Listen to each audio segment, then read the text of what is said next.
Guys, welcome back to Cinitech YouTube channel. This is Veeresh.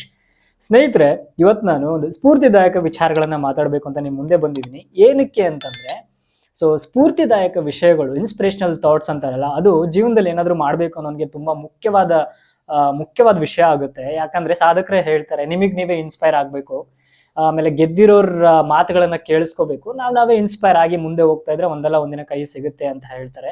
So ಅವ್ರಗಳ ಮಾತಿನ ಮೇರೆಗೆ ನಾನು ಇತ್ತೀಚೆಗೆ ಒಂದು ಯಶ್ ಅವರ ವಿಡಿಯೋ ನೋಡಿದೆ. ಅದು ಒಂಥರ ಸ್ಫೂರ್ತಿಯಾಗುವ ರೀತಿಯಲ್ಲಿ ಮಾತಾಡಿದ್ದಾರೆ, ಸಿಂಪಲ್ ಆಗಿ, ವೆರಿ ಸಿಂಪಲ್ ಆಗಿ.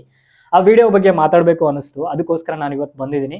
ಬನ್ನಿ ನೋಡೋಣ ಅದು ಎಷ್ಟು ಮಟ್ಟಿಗೆ ಸ್ಫೂರ್ತಿದಾಯಕ ಆಗಿರುತ್ತೆ, ಅದು ಹೇಗೆ ನಮ್ಮ ಜೀವನದಲ್ಲಿ ಮುಂದೆ ಹೋಗೋದಕ್ಕೆ ಚೇತರಿಕೆಗಳನ್ನ ಸೃಷ್ಟಿ ಮಾಡಿಕೊಡುತ್ತೆ ಅಂತ ನೋಡೋಣ. So let's begin the video.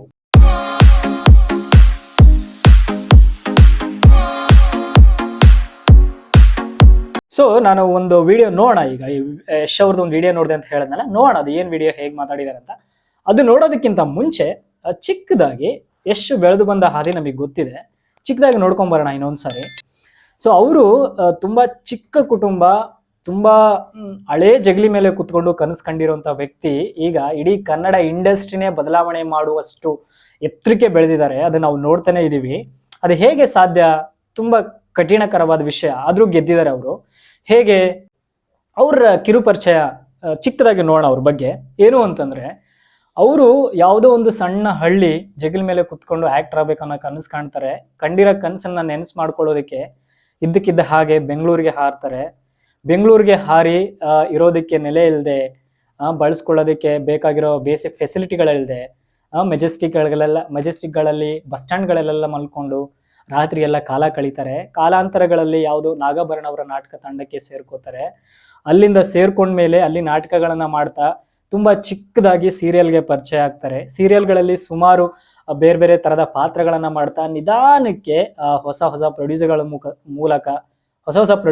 ಮೂಲಕ ಚಿಕ್ಕ ಚಿಕ್ಕ ಸಿನಿಮಾಗಳನ್ನು ಮಾಡ್ತಾರೆ. 1, 2, 3, 4 ಕಿರಾತಕ, ಆ ರೀತಿಯ ಅನೇಕ ಸಿನಿಮಾಗಳನ್ನು ಮಾಡ್ತಾ ಮಿಸ್ಟರ್ ಆ್ಯಂಡ್ ಮಿಸ್ಸಸ್ ರಾಮಾಚಾರಿ ಮೂಲಕ ಕಂಪ್ಲೀಟ್ಲಿ ಇಂಡಸ್ಟ್ರಿಲಿ ಸ್ಟ್ರಾಂಗ್ ಆಗಿ ನಿಲ್ತಾರೆ.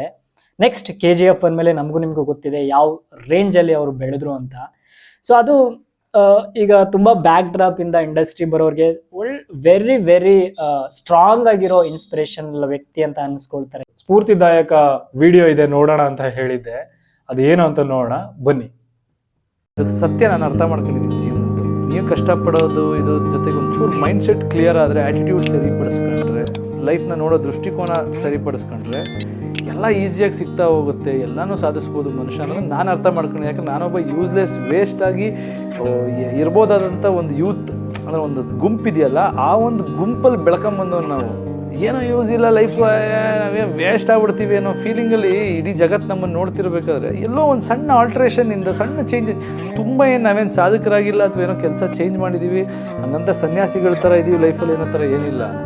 ನಾವು ಎಲ್ಲ ಆರಾಮಾಗಿದ್ದೀವಿ. ಬಟ್ ಸಣ್ಣ ಒಂದು ಡಿಸಿಪ್ಲಿನು, ಸಣ್ಣ ಒಂದು ಇದರಿಂದ ನೀವೇನೋ ಸಾಧಿಸ್ಬೋದು ಅನ್ನೋ ಥರ ಪಾಸಿಬಿಲಿಟಿ ಇದ್ದಾಗ ಅದನ್ನು ಅವರು ಫಾಲೋ ಮಾಡಬೇಕು. ಅದನ್ನು ಚೇಂಜ್ ಮಾಡ್ಕೊಂಡು ಅದನ್ನು ಅರ್ಥ ಮಾಡ್ಕೊಳ್ಳಿ ನನಗೆ ಅನಿಸಿದಾಗ ಎಲ್ಲೋ ಒಂದೊಂದು ಕಡೆ ಹೇಳ್ತೀವಿ. ಅದನ್ನು ತಗೊಂಡ್ರೆ ಖುಷಿ, ತಗೊಳ್ಳಿಲ್ಲ ಅಂದ್ರೆ ನನಗೇನು ಲಾಸ್ ಇಲ್ಲ. ಬಟ್ ಹೇಳದೇ ಇದ್ರೆ ನಮಗೆ ಲಾಸು ಅಂತ ಹೇಳ್ತಾ ಇರ್ತೀವಿ ಅಷ್ಟೇ, ನನಗನ್ಸಿದ್ದು. ನೋಡಿದ್ರಲ್ಲ, ಅವರ ಆ ಚಿಕ್ಕ ವಿಡಿಯೋ ಎಷ್ಟು ಅರ್ಥಗರ್ಭಿತವಾದ ವಿಷಯಗಳಿದೆ ಅದರಲ್ಲಿ ಅಂತಂದ್ರೆ, ವೆರಿ ಸಿಂಪಲ್. ಆ ವಿಡಿಯೋದಿಂದ ನನಗೆ ಅರ್ಥ ಆಗಿದ್ದು ಏನು ಅಂತಂದ್ರೆ, ಲೈಫಲ್ಲಿ ನಾವು ಸಾಧನೆ ಮಾಡಬೇಕು ಅಂತ ಹೊರಟಾಗ ಏನ್ ದೊಡ್ಡದಾಗಿರೋ ಗುಡ್ಡನ ಕೆತ್ತಿಬಿಟ್ಟು ಈ ಕಡೆ ಎತ್ತಿಡ್ಬೇಕು ಅಂತ ಏನಿಲ್ಲ. ನಾವು ಹೋಗ್ತಿರೋ ಲೈಫಲ್ಲಿ ಒಂದು ಚಿಕ್ಕ ಬದಲಾವಣೆಗಳನ್ನ ಮಾಡಿಕೊಂಡು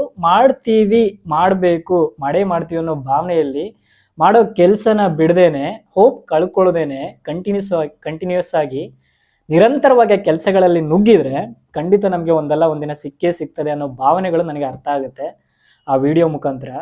ವೆರಿ ಸಿಂಪಲ್. ಅವ್ರು ಹೇಳ್ತಾರೆ, ಸ್ಮಾಲ್ ಚೇಂಜಸ್ ಅಷ್ಟೇ, ನಾವೇನು ಇಡೀ ದೊಡ್ಡ ಸ್ವಾಮೀಜಿನೇ ಆಗೋ ರೀತಿ ಏನೂ ಅಲ್ಲ.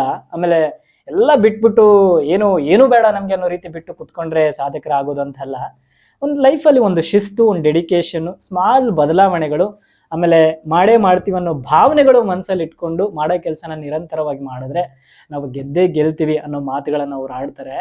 So really I am very happy. ಇಂಥ ಒಳ್ಳೆ ಸ್ಫೂರ್ತಿ ವ್ಯಕ್ತಿ, ಒಳ್ಳೆ ಆಕ್ಟರ್ ಕನ್ನಡ ಇಂಡಸ್ಟ್ರಿಗೆ ಬಂದಿದ್ದಕ್ಕೆ ನಮ್ಮನ್ನೆಲ್ಲ ಇನ್ಸ್ಪೈರ್ ಮಾಡ್ತಿರೋದಕ್ಕೆ, ನಾವುಗಳು ಕೂಡ ಅವ್ರ ದಾರಿಲಿ ಬೆಳಿಬೇಕು, ಅದೇ ಥರ ಇಂಡಸ್ಟ್ರಿಲಿ ನುಗ್ಗಿ ಒಳ್ಳೊಳ್ಳೆ ಕೆಲಸಗಳನ್ನು ಮಾಡಬೇಕು ಅನ್ನೋದು ನಮ್ಮ ಭಾವನೆ. ನಂತರ ಆಸೆಗಳಿರೋ ಎಷ್ಟೋ ವ್ಯಕ್ತಿಗಳು ಒದ್ದಾಡ್ತಿರ್ತಾರೆ, ದಿನಾಲು ಗೆಲ್ಲಬೇಕು ಅಂತ ಗುದ್ದಾಡ್ತಾ ಇರ್ತಾರೆ. ಸೊ ಅವ್ರುಗಳಿಗೆಲ್ಲ ಗೆಲ್ಲಿ ಒಂದಲ್ಲ ಒಂದಿನ ಒಳ್ಳೆ ದಾರಿ ಸಿಗಲಿ ಅಂತ ನಾನು ಈ ಮುಖಾಂತರ ಆಶಿಸ್ತೀನಿ. ಸ್ನೇಹಿತರೆ, ಇದು ಇವತ್ತಿನ ಚಿಕ್ಕದಾದ ಸ್ಫೂರ್ತಿದಾಯಕ ವಿಡಿಯೋ ಆಗಿತ್ತು. ನಿಮ್ಗೆ ಇಷ್ಟ ಆಗಿದೆ ಅನ್ಕೋತೀನಿ. ಸೊ ಇದೇ ರೀತಿ ಬೇರೆ ಬೇರೆ ರೀತಿಯ ವಿಷಯಗಳು ತಿಳ್ಕೋಬೇಕು, ಸಿನಿಮಾ ಬಗ್ಗೆ ಮಾತಾಡಬೇಕು ಅಂತಂದರೆ ನೀವು ನಮ್ಮ ಚಾನಲ್ನ ಸಬ್ಸ್ಕ್ರೈಬ್ ಮಾಡಿ, cinema tech YouTube channel. So ಬೇರೆ ಯಾವುದಾದ್ರೂ ವಿಡಿಯೋ ಬೇಕು ಅಂದರೆ ಕಮೆಂಟ್ ಮಾಡಲಿ, ತಿಳಿಸಿ. ನಾನು ಖಂಡಿತ ವಿಡಿಯೋ ಮೇಲೆ ವಿಷಯದ ಮೇಲೆ ವಿಡಿಯೋ ಮಾಡ್ತೀನಿ. ಸೊ ಮುಂದೆ ಸಿಗೋಣ ಮತ್ತೊಂದು ವಿಡಿಯೋ ಮುಖಾಂತರ.